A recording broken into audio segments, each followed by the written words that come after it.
తెలంగాణ రాష్ట్రంలో ప్రతి పేదవాని సొంతింటి కళ ఇందిరమ రాజ్యంలో సాధ్యమని పేదవాళ్ల ఆత్మగౌరవానికి చిహ్నం ఇందిరమ ఇండ్లని అన్నారు. మేడ్చల్ మల్కాజ్గిరి జిల్లా కాంగ్రెస్ డీసీసీ అధ్యక్షులు, మేడ్చల్ నియోజకవర్గం కాంగ్రెస్ పార్టీ ఇన్ఛార్జ్ తోటకూర వజ్రేష్ యాదవ్ ఈరోజు గట్కేసర్ సర్కిల్, ఆదిలాబాద్ 7వ డివిజన్ కనపురం గ్రామ పరిధిలోని పక్కి టెక్కియా తాండాలో ఇందిరమ ఇంటి లబ్ధిదారులు వడ్ద్య లలితారాజు ఆహ్వానం మేరకు ముఖ్య అతిథిగా హాజరై మేడ్చల్ మల్కాజ్గిరి జిల్లా కాంగ్రెస్ డీసీసీ ఉపాధ్యక్షులు వేముల మహేష్ గౌడ్తో కలిసి నూతన ఇందిరమ ఇంటిని ప్రారంభించారు. అనంతరం వజ్రేష్ యాదవ్, మహేష్ గౌడ్ మాట్లాడుతూ తెలంగాణ రాష్ట్రంలో ప్రజాప్రభుత్వం అధికారంలోకి వచ్చి 2.5 సంవత్సరాలు పూర్తి చేసుకుందని, ప్రజా సంక్షేమ ధ్యేయంగా సంక్షేమ పథకాలను అర్హులందరికీ అమలు చేస్తుందని, రానున్న రోజుల్లో అర్హులైన ప్రతి ఒక్కరికి మరిన్ని భాగంగా మంజూరైన ఇందిరమ ఇండ్లు అతి త్వరగా నిర్మాణాలు పూర్తి చేసుకుని అత్యధికంగా గృహప్రవేశాలు నిర్వహించుకోవడం అభినందనీయమని అన్నారు.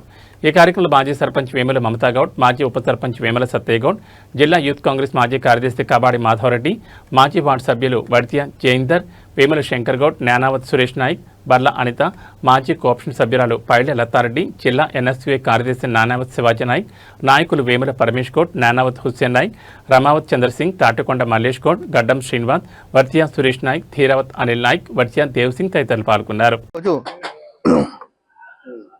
ఆదిలాబాద్ 7th డివిజన్ పరిధిలోని పక్కిటెక్కే గ్రామంలో తెలంగాణ ప్రభుత్వం ప్రజాపాలనలో రాష్ట్ర ముఖ్యమంత్రి గారు, అలాగే రెవెన్యూ శాఖ మంత్రి గారు పొంగులేటి శ్రీనివాసరెడ్డి గారు ఈ తెలంగాణ రాష్ట్రంలో ఏ పేదవాడు కూడా ఇల్లు లేని, గుడిసె కానీ, పెంకటిల్లు కానీ, రేకులు లేకుండా స్లాబ్ ఇల్లు కట్టుకునే విధంగా ఈ తెలంగాణ ప్రభుత్వం తీసుకున్న నిర్ణయానికి మా కాన్స్టిట్యున్సీ, మేడ్చల్ కాన్స్టిట్యున్సీ మా నాయకుడు వజ్రేష్ అన్న, జిల్లా కాంగ్రెస్ అధ్యక్షుడు, కాన్స్టిట్యున్సీ ఇన్ఛార్జ్, అతని ఆదేశం మేరకు మా గ్రామాన్ని పైలట్ ప్రాజెక్ట్ కింద తీసుకోవడం జరిగింది. ఆ పైలట్ ప్రాజెక్టు తీసుకున్న మా గ్రామాన్ని ఎంచుకున్నందుకు వజ్రేష్ అన్నకు నేను, మా గ్రామ ప్రజలు రుణపడి ఉంటాం ఎప్పటికీ, ఎల్లప్పుడూ. ఎందుకంటే మాకు 90 ఇండ్లు వచ్చినాయి, ఇంచుమించుగా ఇప్పుడు 58 ఇండ్లు కంప్లీట్ అయినాయి.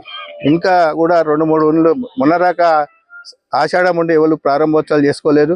ఇప్పుడు శ్రావణంలో అందరూ ఇండ్లు ప్రారంభోత్సవాలు చేసుకుంటారు. ఇలాంటి ప్రభుత్వానికి పేద ప్రజలు, తండావాసులు కానీ, మా లింగపురం ఎస్సీ వాసులు కానీ, గణపురంలో బీసీలు అందరూ కూడా కాంగ్రెస్ ప్రభుత్వానికి, రేవంత్ అన్నకి మరియు మా వజ్రేష్ అన్నకి మేము ఎప్పుడు రుణపడి ఉంటాం. ఏనాడు కూడా మేము కాంగ్రెస్ పార్టీని కాదని చేయలేదు, కాంగ్రెస్ పార్టీకే ఉంటాం. కాంగ్రెస్ పార్టీ కోసం మా నాయకులు కూడా అందరు. ఆదిలాబాద్ డివిజన్లో గణపురం విలేజ్లో మా మహేష్ గౌడ్ గారి ఆధ్వర్యంలో, అదేవిధంగా మా సర్పంచ్ అమ్మ గారి ఆధ్వర్యంలో ఈరోజు గౌరవ ముఖ్యమంత్రి రేవంత్ రెడ్డి గారు, పిసిసి అధ్యక్షులు మహేష్ కుమార్ గౌడ్ గారు, అదేవిధంగా ఇన్ఛార్జ్ మంత్రి శ్రీధర్ బాబు గారు, రెవెన్యూ మంత్రి పొంగులేటి శ్రీనివాసరెడ్డి గారి ఆధ్వర్యంలో మా నియోజకవర్గంలో 6,000 ఇండ్లు ఇవ్వడం జరిగింది. 6,000 ఎవ్వరు పేదవాళ్ళు ఉండొద్దని మా ముఖ్యమంత్రి గారి ఆదేశం, మా పిసిసి అధ్యక్షుని ఆదేశం. మరి ఎవరు కూడా పేదవాళ్ళు ఉండొద్దంటే మా అందరి నాయకులు ఎక్కడికక్కడ ఒక్క విలేజ్లోనే 90 ఇండ్లు ఇచ్చినాం. గణపురం అనేది 2 బూతులు. ఈ గ్రామ పంచాయతీలో ఒక తండా ఉంటుంది, లింగాపురం తండా, అదేవిధంగా ఎస్సీ కాలనీ ఉంటుంది. వీళ్ళందరూ కూడా మిత్రులు 60 ఇండ్లు కంప్లీట్ చేసుకున్నారు. ఇప్పుడు 60 ఇండ్లు కంప్లీట్ చేసుకున్నారంటే ఒక్కసారి ఆలోచన చేయమని చెప్పి నేను చెప్తా ఉన్నాను. రాష్ట్ర ప్రభుత్వం, రాష్ట్రంలో ఉన్నటువంటి ముఖ్యమంత్రి మా ఇంద్రమ్మ పరిపాలన దేశంలోనే ఎక్కడ లేని విధంగా ఇంద్రమ్మ ఇండ్లు, డబుల్ బెడ్రూమ్ ఇండ్లు పేదవాళ్ళందరికీ కూడా ఇవ్వాలనే ఆలోచనతో చేస్తూ ఉన్నాం. మరి దానికి ఉదాహరణగా ఈ విలేజ్ తీసుకున్నాం. ఈ విలేజ్లో బ్రహ్మాండంగా అందరూ కూడా మిత్రులు ప్రభుత్వం ఇచ్చినటువంటి గైడ్లైన్స్ ప్రకారం కట్టుకున్నారు. చాలా చక్కగా కట్టుకొని చేస్తూ ఉన్నారు. ఇంకా కూడా చాలామంది మిత్రులు ఉన్నారు, అందరిని కూడా కట్టుకోమని చెప్పి కోరుతూ ఉన్నాం. ప్రభుత్వం ఇచ్చేటి వాడుకోవాలి.